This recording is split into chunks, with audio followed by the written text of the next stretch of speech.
wait to see if people have joined.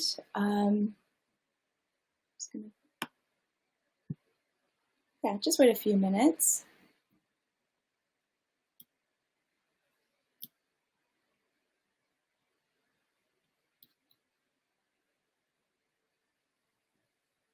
Okay, I'll get started.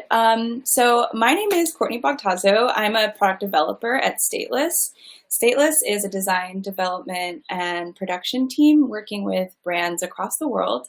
We're based in New York. Today it is unusually hot and beautiful outside. All of my neighbors are barbecuing on their stoops. So if you hear a little celebration, that's what's going on.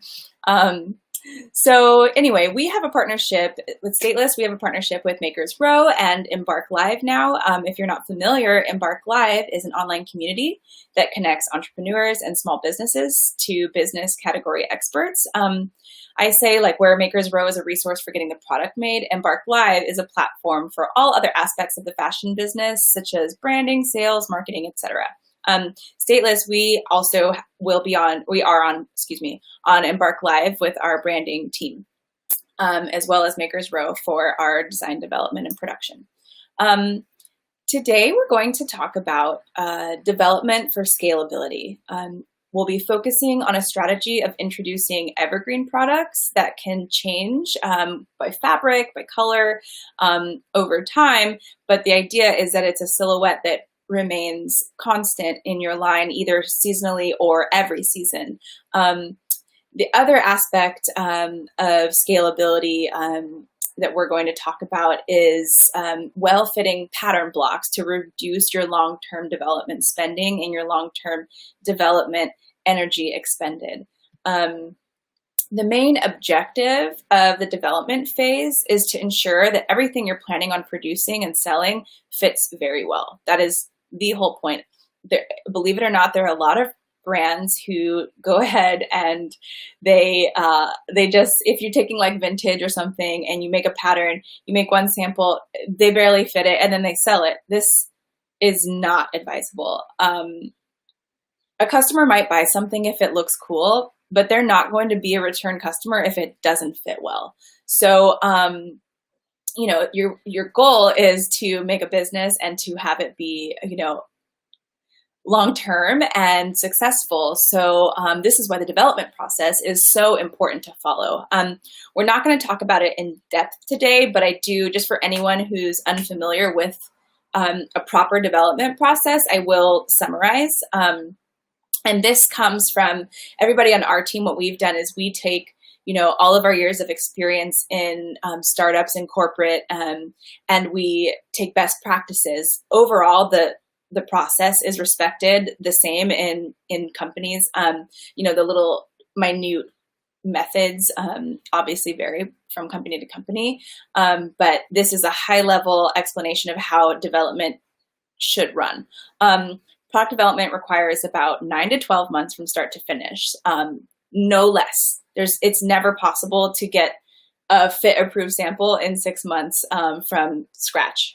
And it also generally includes that the reason it takes so long is it's because you're doing 3 rounds of fit samples per style before each fit is approved. So if you have 7 styles that you're developing, you're going to do a prototype, a second fit sample, and a pre-production sample, which we call the PP sample, for all 7 of those styles. Now, sometimes, let's say this blouse, we develop it, in one color, but in the end, your line, you're going to sell it in 4 colors.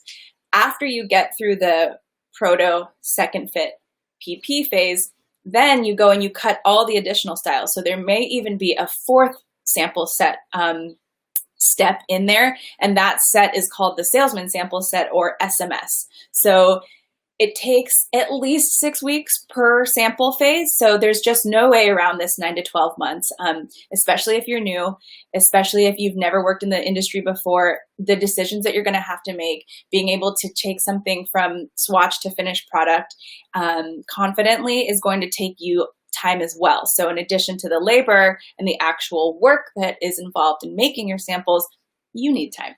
So when you want to achieve a good fit, part of the process development, the reason we do these 3 Ms is that you're conducting the fitting with a fit model. There's a technical designer and or pattern maker present. There's the product developer, and of course any designers or creative directors, which might be you. And then if you work with us, we also have like designers on our team that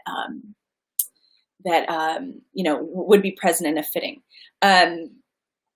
So that's basically the gist of how development goes.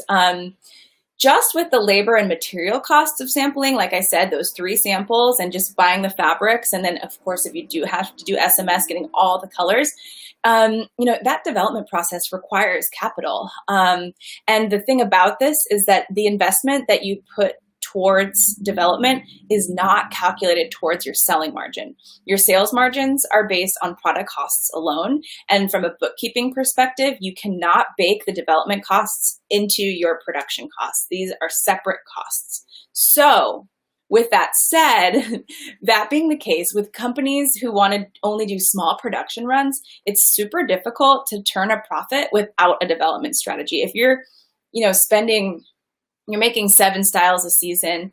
Every season you're doing 7 new styles. You're investing that, and then you're only going to make 50 of each. You're barely making your money back, even if you have good margins from your product itself.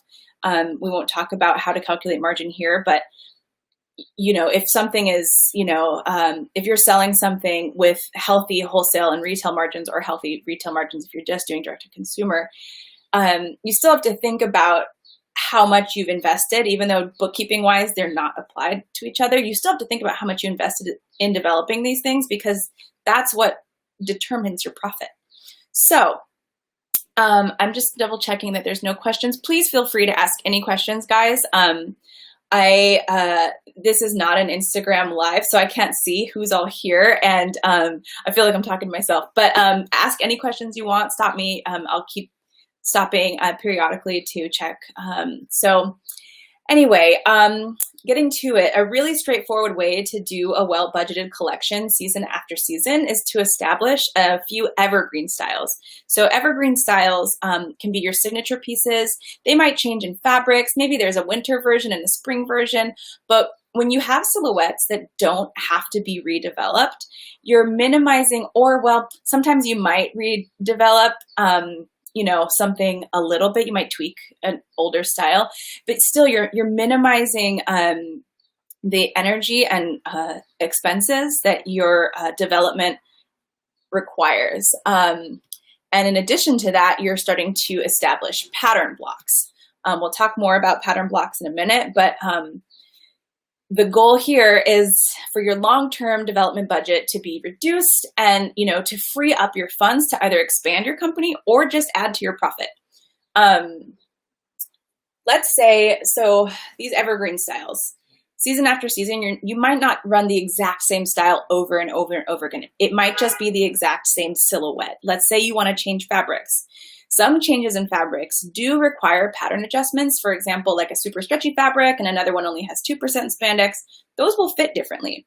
If this shirt has 2% stretch and a lot of stretch, it's pretty forgiving. So you probably can cut it from the same pattern. But if it's like a shirt, like a tee, or like a tight fitting shirt that you need to pull over the body, it'll definitely fit differently with a 2% versus super stretch. So in that situation, you may still be developing. What you would usually do is, let's say you found this beautiful fabric. It's way, way, way less stretchier than your last one. What you usually do is you would cut your proto with the original pattern, and you would still run a fitting. You would run a fitting and say, okay, this fabric with 2%, we almost want to just treat it as no stretch. We need to add 1/4 inch here, this to the length, etc. So sorry, I'm getting distracted by your questions. So anyway, you either have to be mindful of your fabric choices or be prepared to have several versions of the so-called same silhouette to accommodate for variations in fabric. Again, the idea is that you're building a library of patterns that you can reuse again and again and again while still offering newness. for example, I'm going to give you a pretty straightforward example. This can be applicable to a higher fashion brand as well, but for the sake of argument, we're just going to say, let's play. Now it's really trendy to use super heavyweight fleece. So your first sample, your first production is in this heavyweight fabric, and then next summer you want to do it in a lightweight terry. That pattern is not going to be the same. You're going to have to probably reduce the measurements to make that hoodie fit the same with two different fabrics.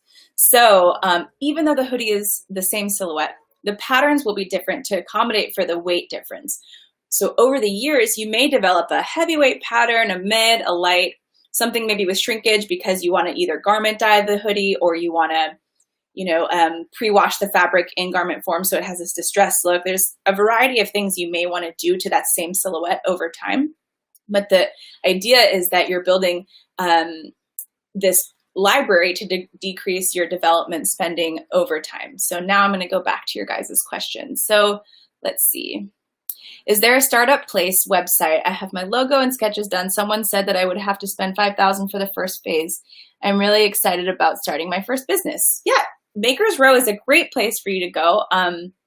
Having your website and your logo is really helpful. You need to also, I'm assuming you have your products that you want. Even if it's not sketched, you have photos and references that you can use to give direction to a design team. As far as spending goes, I mean, it's impossible to give all of you guys a quote without seeing everything that would be at all accurate. You could spend anywhere from $5,000 to $10,000 as like a starting price point for your development sample line or more. And that's just on fabric, patterns, and samples. That's not including if you have a designer or if you worked with a team like us who, instead of hiring a bunch of separate people, you hire stateless and we just have, one-stop shop. Either way, you're going to have to invest just that much on your sample phase. That's what I was talking about earlier, that just the labor and materials cost actually quite a bit of capital. So over time, the goal is to figure out how to reduce that. Sorry, I can't give you a more accurate estimate. It really changes. I mean, a sweatpant is not a sweatpant anymore. There could be like trapunto stitching on the knees. There could be buttons and zippers and things, it's too hard to say. But just so you understand how we determine where you're going to make something and what you're going to make it out of is based on what you should also do now that you're ready to start your business.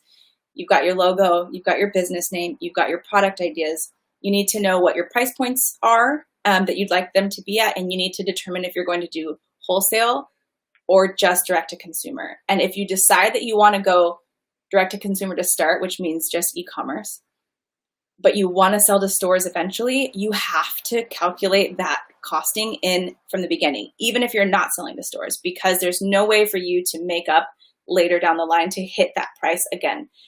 Based on those costs, we determine, okay, so you know what, if you want to be competitive, you're never going to compete with, I don't know, if you're a kids brand, you're never going to compete with Carter's. They make millions of pieces. Their pricing is not accessible. But if you want to be more competitive, okay, well then we're limited to the kinds of fabrics we're going to use, and we're limited to the kinds of finishings and embellishments we can do.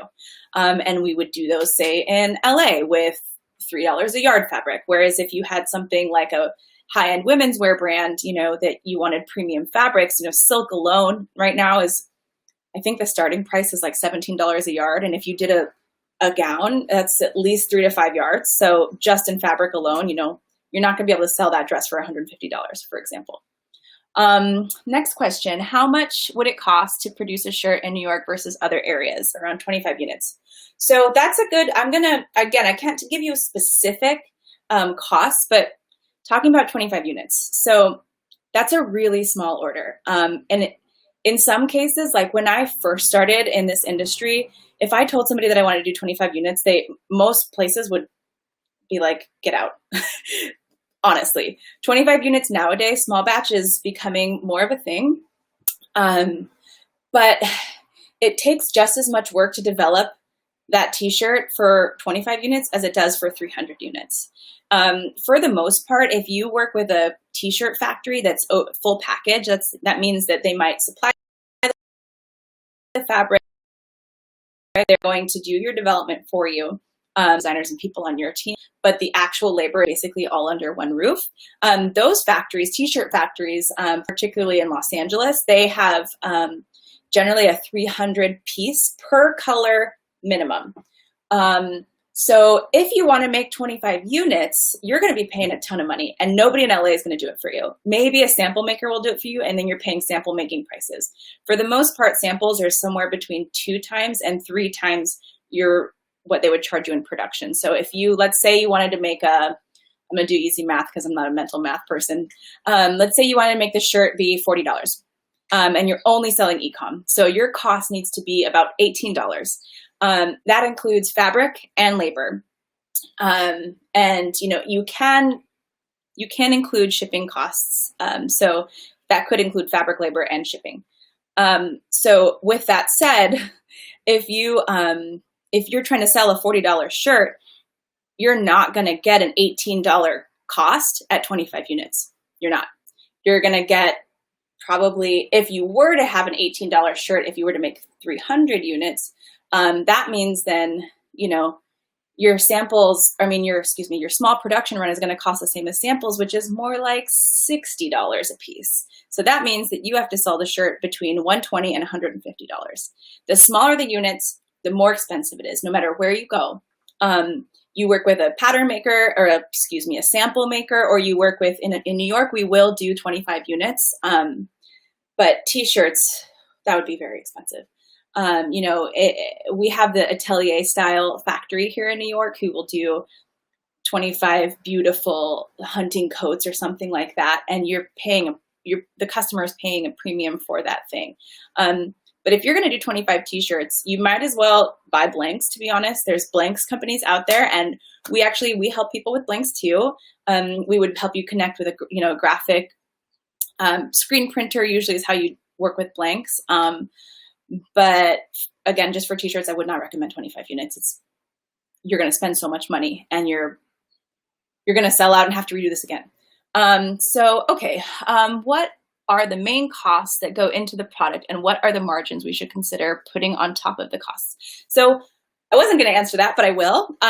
So if you were just here when I gave that last bit, if you're doing a $50 t-shirt, your cost, if you're e-com, it's really like a 2 times or 2.2 times markup.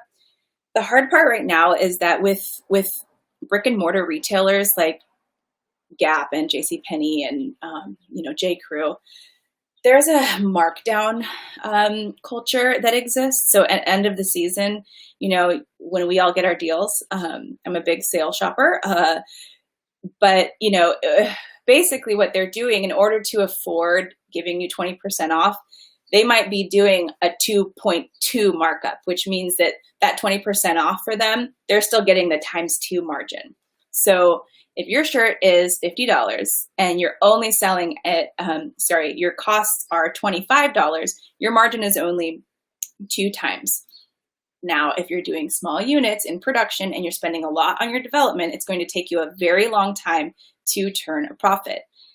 Fashion is not a fast cash get rich quick scheme. It's something that you need to do for a long-term plan. So it's okay to have slow growth, but you do really want to spend what you need to on development, but make sure that what you're producing justifies the investment you made in the development phase. I think, does that make sense? Let me see what else your question said. So your main costs are your fabric, your labor, sometimes shipping, sometimes, and that's really it. That's what the product cost is. And then let's say if you're doing wholesale, you could mark it up. You take your cost and you multiply it. So let's say you have a $10 shirt. If you're getting a $10 shirt, you're making at least 300 units, by the way. Let's say you have a $10 shirt and you're doing wholesale. Your wholesale price is going to be $22, let's say, and your retail price then is at least $44. That's with a 2.2 markup. Again, that's so that everybody can give these discounts. If you're offering wholesale and you want to get into places like Nordstrom's or kind of these bigger companies, they often ask for a discount. So there's also, you should be building to margin into your wholesale margin so that you can afford to give discounts. You don't have to do that.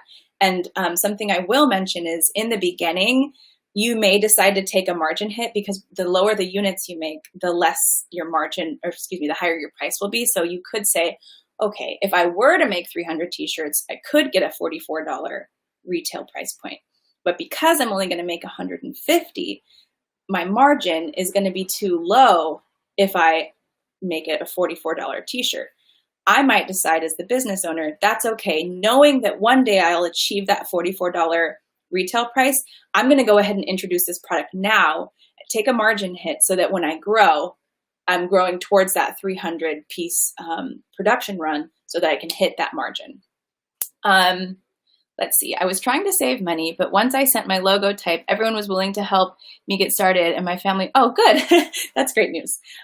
Okay, so let's see. Yeah, and then Makers Row told you to reach out. The person who asked for the platform, please do. Makers Row is an amazing resource.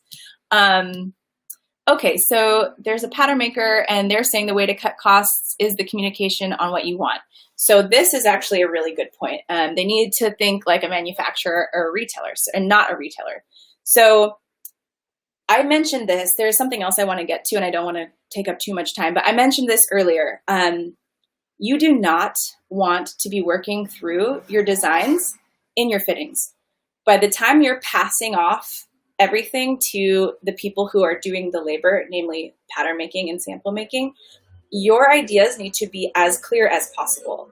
Those ideas, how you communicate those clearly is with sketches and specs. If you give anything to the pattern maker and there's room for guessing, you're going to get that sample and it's not going to look the way you want it in your head. If the sketch and what you're passing the people do not reflect what you have in your head, don't be surprised when your samples don't come out the way you want them.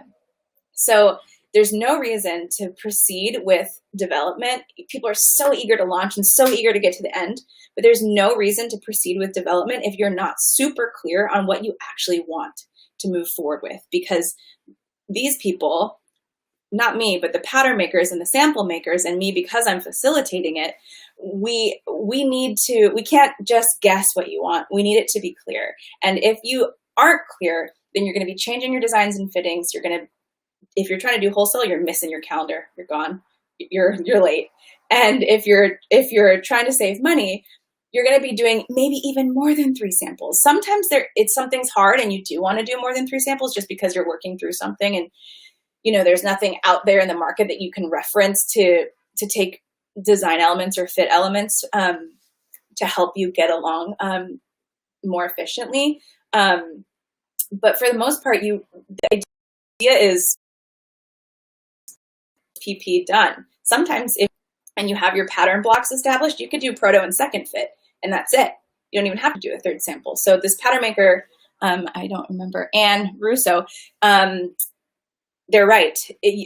So many pattern makers, especially brands that just come straight to the pattern maker without somebody like Stateless, they're not clear on what they want, and the pattern maker has to interpret, and you're just going to keep on sampling. Okay, to that point, would it be advisable to attend a trade show and get pre-orders from buyers before spending the amount of money to create the products in manufacturing? So my samples and line sheets, what would be what sells the collection. So Robin, you are accurate. That is how the wholesale market works. Before there was e-commerce, the only people who produced product without orders behind them were big box retailers, brick and mortar retailers, again, like J.Crew, JCPenney, Gap. Now that we have e-commerce, it might be, how do I put it? It seems easier to just be an e-com brand and not sell to stores. But you have to internet and expect people to buy your stuff. You have to have super strong branding. You have to have super good marketing. You have to have strong PR. You have to have a lot to get people to come to your website and buy. The other side of that is that in addition to having all of that behind you, you have to have a lot of money because you have to be able to buy your production in advance of the sales. The reason that some brands, so in the old days, if we weren't brick and mortar people, like if I was a company owner, I'm not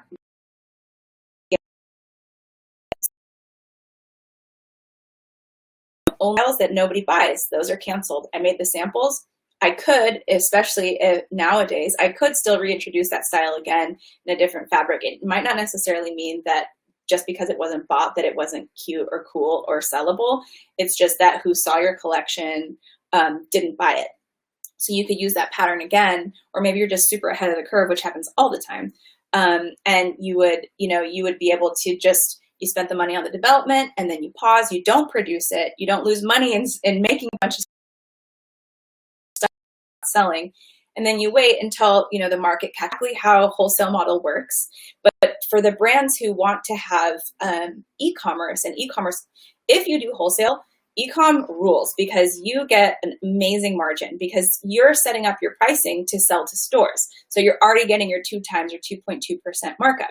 You sell e-com, you're getting like a 75% margin. It's amazing. So you kind of do want to have some stuff. So ideally, even if you go to market and you get pre-orders, you add a little bit to your own store buy based on what the other stores have bought, and you put that on your website. Let's see. How do you make sure you're managing your time as best as possible for that 9 to 12 months? Anything to keep in mind or avoid? Wow. So hi, Suad. So that's a really good question. The calendar, the fashion calendar is hard for people to keep up with, especially if you haven't worked in the industry. It's, I would say, the number one challenge for a new brand owner. Excuse me, we're in New York. So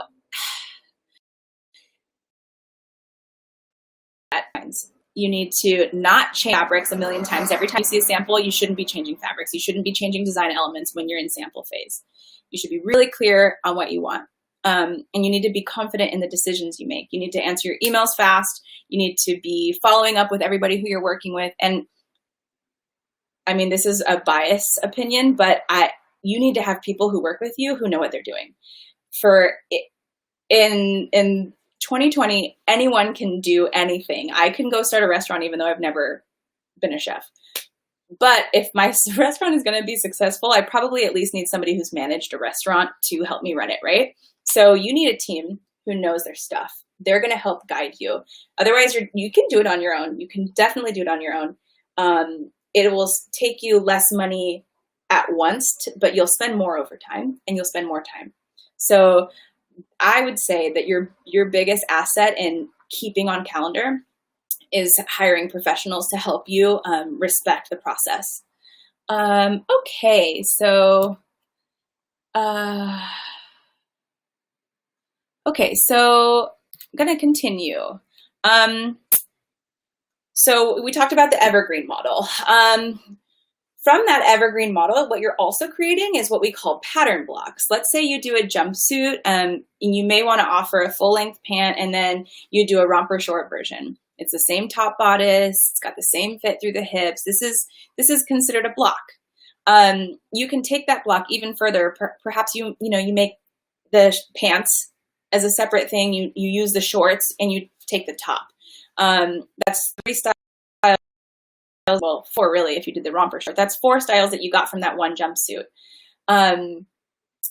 Normally at a fitting, again, you do not address design when you're working through fittings. But, in this case, let's say I go and I'm like, oh man, this button up, it's like a button up woven top on a jumpsuit, right? And I'm like, it's going to be so cute to do this cropped woven shirt version of the top of the jumpsuit. We take the pattern, we cut it to the length we want it, you copy it, and you cut it to the length you want it, and you sew one sample in the fabric you're thinking of using, and you say, you know what, actually, that's a little too short, it's a little awkward for where most people's pants fall, let's lengthen that, let's add, I'm getting like super like vintage bowling shirt vibes, I'm going to put some epaulettes with like buttons here, we're going to do tabs on the side, we're going to do a little detail on the sleeve. now you are actually addressing design in the fitting, but it really still came from what you saw on your block. And you may, in this situation, still go through proto, second fit, PP, and maybe even a fourth fit if you really, I'm sorry, there's a siren. I'm just gonna pause.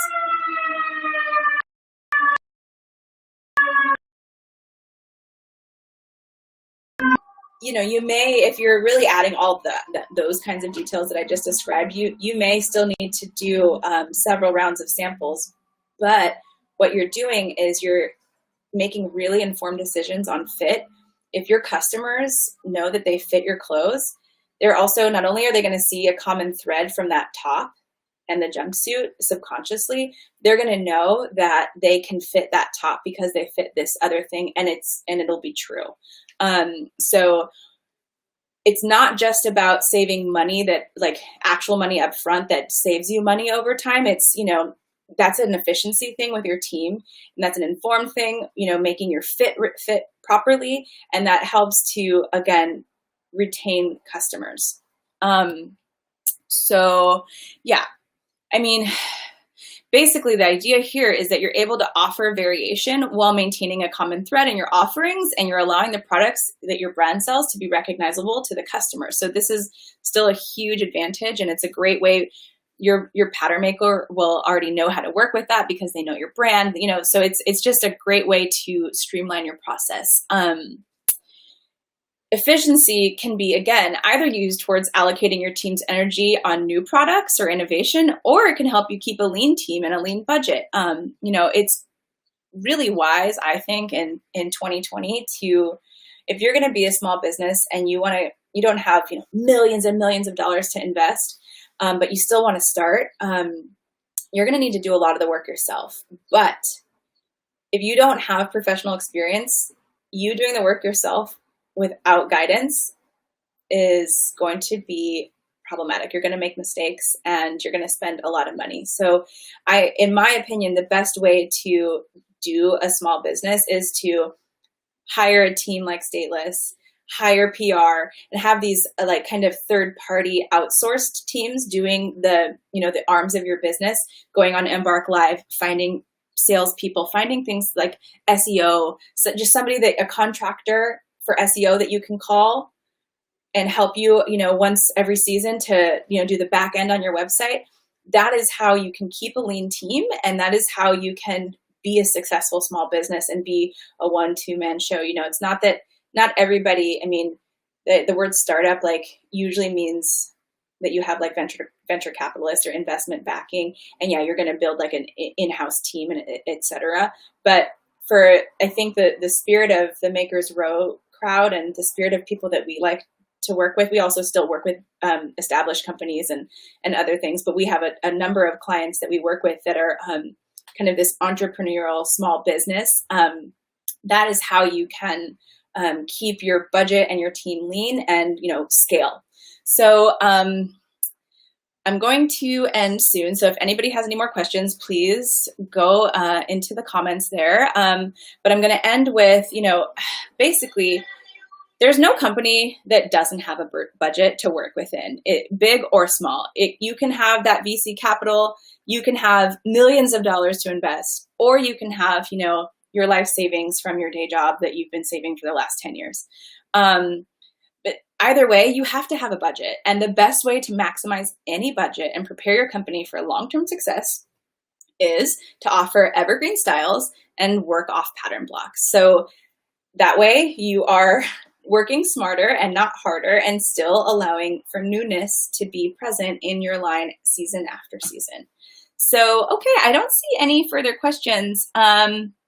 How do you start? You should go to Makers Row and check out all the different people that there are, and same thing with Embark Live. Please make sure to sign up for Embark Live. It's going to be super valuable. Like I said earlier, it's not just the product and it's not just the brand. It's a combination of the two. The product has to be on point. It has to fit really well. It has to be cool. There has to be a market for it. And the brand has to be, something that your customer identifies with and attaches the brand to the product and the product to the brand. Great. So if you start off with 300 units and start to sell well, at what point should I be manufacturing more pieces? We get that question a lot. That's a really good question. It depends on your business model. If you want to be e-com, you can kind of drop whenever. But here's the thing. You should not be dropping, for example, like new product right after Christmas, the holidays. It's not like sales kind of die off like January and February. So you want to still consider the fashion calendar. There's no fashion company that, even if you, let's just say you're like a sweats brand, you know, you're only doing sweats. Maybe you make sweat shorts, or maybe you're doing pajamas and it's kind of like seasonless, especially if you're like a California brand or something.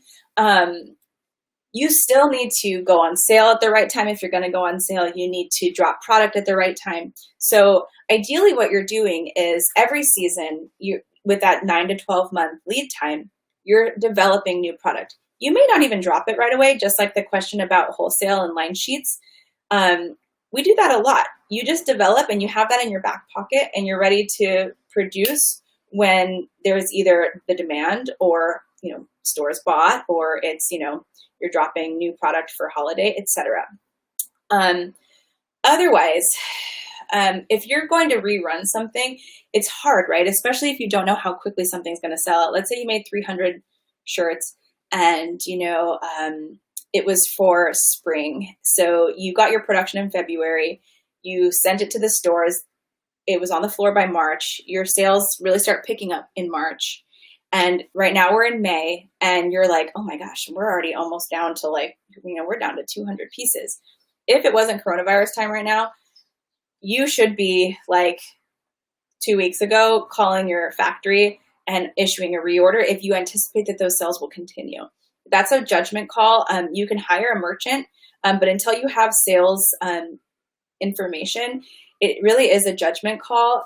Maybe you just want to sell out of that product. Maybe you don't want to reorder it. You know, if it's sold out completely by March, or was so close in March, you definitely want to just reproduce. Now, if you're not developing though, you don't need that additional 9 to 12 months. You only need the 6 to 8 weeks for production. So keep that in mind. Now, we don't have time to talk about stock and fabrics and stuff like that, but you need to talk to your suppliers to make sure that, you know, there is all the material that you need if you needed to reorder really quickly.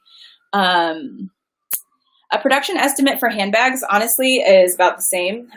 Most things, the fashion calendar is the same for everybody, 9 to 12 months minimum. Is there, sorry, my dog, is there a video that of this that you can share? Ask Makers Row. I hope that there is. So anyway, sorry, Elizabeth Taylor's barking. So thank you so much for your guys' time. That was really fun. Great questions today. And I'm actually going to be doing another conversation next Friday at 3 o'clock on, what is it on? It is on the importance of professional tech packs. So that'll be really fun. And okay, last question. Does the 2.2 retail margin reference? Yes. Margin, this conversation for any accessories is the same. Margin-wise, timeline-wise, the only thing that sometimes has a longer lead time, which is crazy, is if you take something from actual like fiber to finished product, that can be more like a 16 month